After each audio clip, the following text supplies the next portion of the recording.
Hi, I'm Bri, and I'm reading Red, White, and Royal Blue by Casey McQuiston.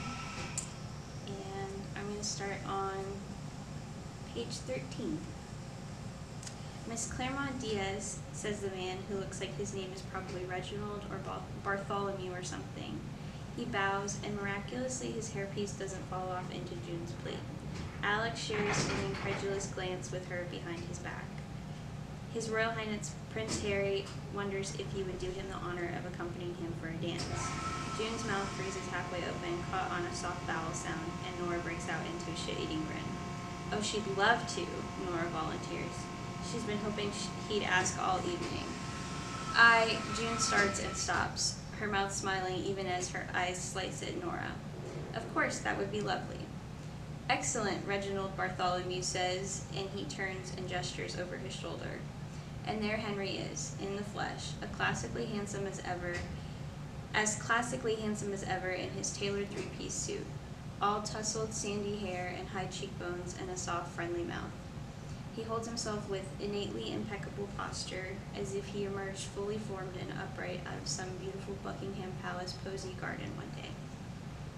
His eyes lock on Alex's, and something like annoyance or adrenaline spikes in Alex's chest. He hasn't had a conversation with Henry in probably a year. His face is still infuriatingly symmetrical. Henry deigns to give him a perfunctory nod as if he's any other random guest, not the person he beat to a Vogue editorial debut in their teens. Alex blinks, seethes, and watches Henry angle his stupid chiseled jaw toward June. Hello, June, Henry says, and he extends a gentlemanly hand to June, who is now blushing. Nora pretends to swoon. Do you know how to waltz? I'm sure I could pick it up, she says. And she takes his hand cautiously, like she thinks he might be pranking her, which Alex thinks is way too generous to Henry's sense of humor. Henry leads her off to the crowd of twirling nobles. So is that what's happening now? Alex says, glaring down at Nora's napkin bird. Has he decided to finally shut me up by wooing my sister? Aw, little buddy, Nora says. She reaches over and pats his hand. It's cute how you think everything is about you. It should be, honestly. That's the spirit.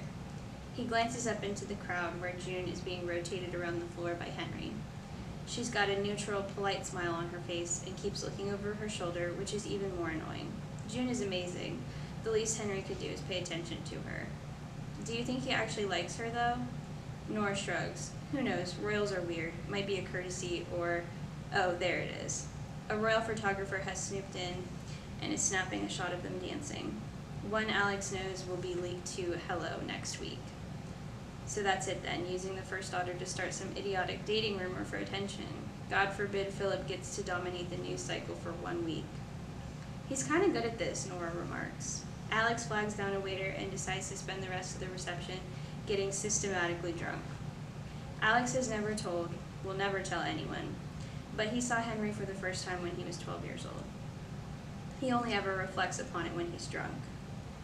He's sure he saw his face in the news before then, but that was the first time he really saw him. June had just turned 15 and used part of her birthday money to buy an issue of a blindingly colorful teen magazine. Her love of trashy tabloids started early. In the center of the magazine were miniature posters you could rip out and stick up in your locker. If you were careful and pried up the staples with your fingernails, you could get them out without tearing them. One of them, right in the middle, was a picture of a boy. He had thick, tawny hair and big blue eyes, a warm smile, and a cricket bat over one shoulder. It must have been a candid because there was a happy, sun-bright confidence to him that couldn't be posed. On the bottom corner of the page, in pink and blue letters, Prince Henry. Alex still doesn't know what kept drawing him back, only that he would sneak into June's room and find the page and touch his fingertips to the boy's hair, as if he could somehow feel its texture if he imagined it hard enough. The more his parents climbed the political ranks, the more he started to reckon with the fact that soon the world would know who he was. Then sometimes he'd think of the picture and try to harness Prince Henry's easy confidence.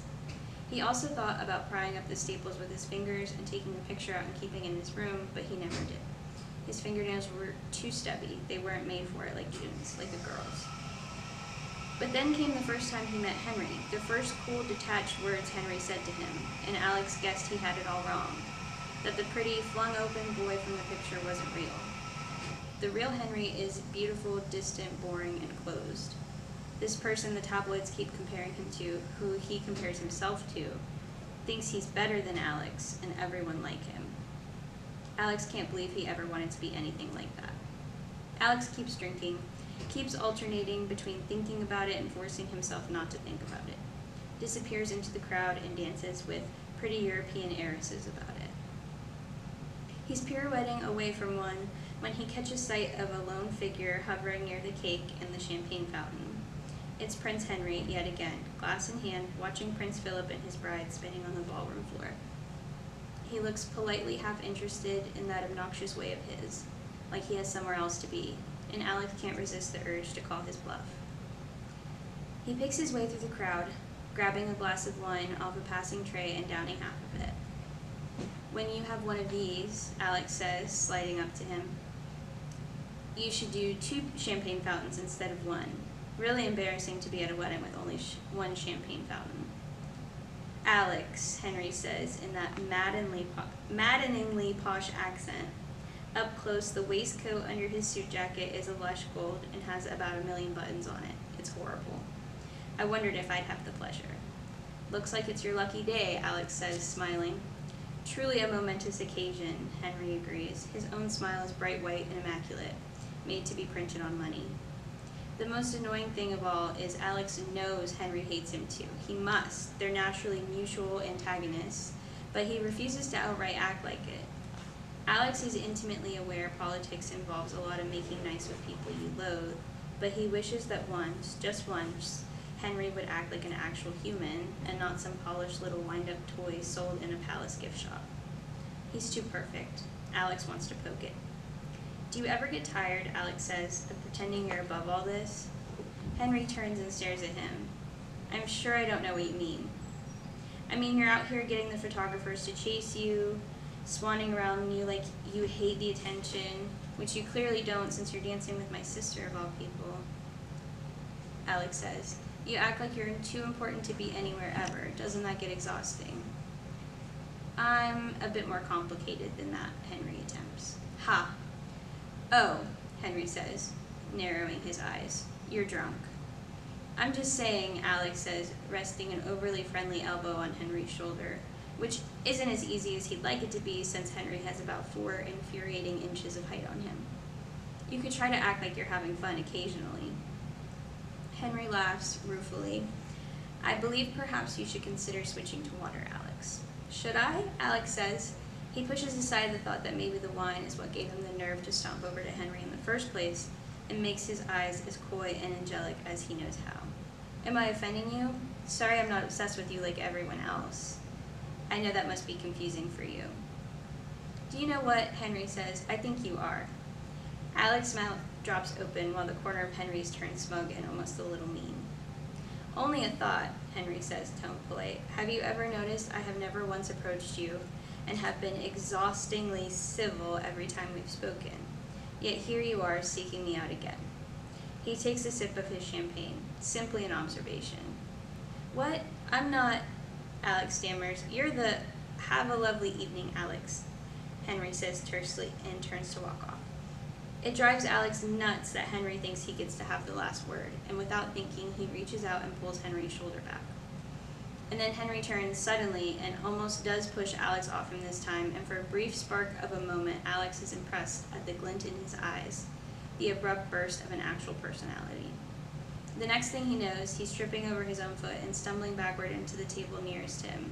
He notices too late that the table is, to his horror, the one bearing the massive 8-tier wedding cake, and he grabs for Henry's arm to catch himself. But all it does is throw both of them off balance and send them crashing together into the cake stand. He watches as if in slow motion as the cake leans, teeters, shudders, and finally tips. There's absolutely nothing he can do to stop it. It comes crashing down onto the floor in an avalanche of white buttercream, some kind of sugary $75,000 nightmare. The room goes heart-stoppingly silent as momentum carries him and Henry through the fall and down onto the wreckage of the cake on the ornate carpet, Henry's sleeve still clutched in Alex's fist. Henry's glass of champagne has spilled all over both of them and shattered, and out of the corner of his eye, Alex can see a cut across the top of Henry's cheekbone beginning to bleed. For a second, all he can think as he stares up at the ceiling while covered in frosting and champagne is that at least Henry's dance with June won't be the biggest story to come out of the royal wedding. His next thought is that his mother is going to murder him in cold blood. Beside him, he hears Henry mutter slowly, "Oh my fucking Christ." He registers dimly that it's the first time he's ever heard the prince swear before the flash of someone's camera goes off.